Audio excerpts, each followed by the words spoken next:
Neal McCoy had his fair share of hits in the 1990s and apparently left his mark on an energetic but struggling artist at the time.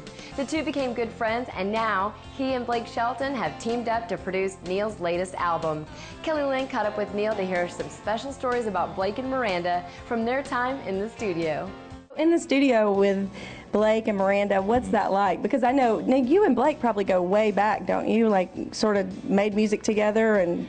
You know, we do. When I was at Atlantic Records running on a pretty good run of hits in the mid-90s, Blake tells a story. He came into Atlantic Records, he was brand new in town, 95, and was just trying to go around and, you know, get his foot in the door. Trying to visit record labels, probably couldn't even get anybody really to talk to him, but he would go in and leave something there at the desk and see if somebody could listen to it. He said he walked in Atlantic Records, and we're kind of alike. We're both a little out there. We say some things, probably some things we shouldn't say, do some things we shouldn't do, but our attitudes are kind of the same. We're a little goofy, not too scared to be goofy, but he walked in Atlantic Records, and he said, I'll never forget, I walked in Atlantic Records, and he said, you were answering the phone.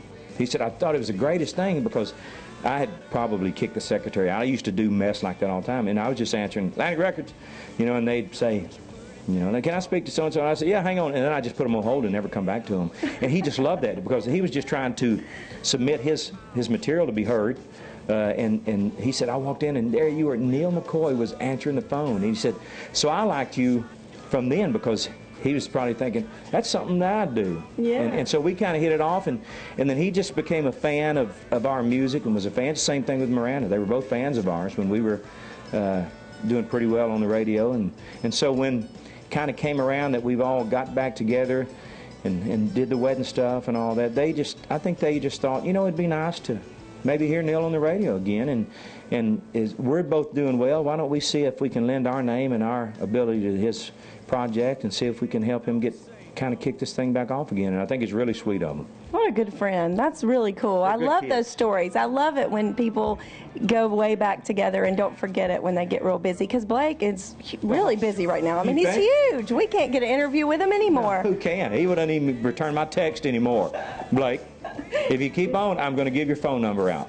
Now it's time for our weekly songwriter tip, brought to you by Nashville Songwriters Association International. This week we sit down with Benita Hill as she talks about discipline. Inspiration is exhilarating, but discipline is the key to following through on a great idea. So it's important to take time every day, even if you don't feel inspired, to pick up your pen, sit down, write stream of consciousness, or sit at your piano or pick up your guitar and just start to strum or play something, and you never know, you might just find another melody, because the magic of songwriting happens that way. It just flows when you're open and in the flow. To learn more about NSAI, visit NashvilleSongwriters.com. That's about all the time we have for this week's show, but don't forget that special book we have up for grabs from Lee Greenwood, Does God Still Bless the USA? Enter online only at InsideMusicRoad.com. Don't forget to check out our Facebook page too for all the latest news and events going on around town.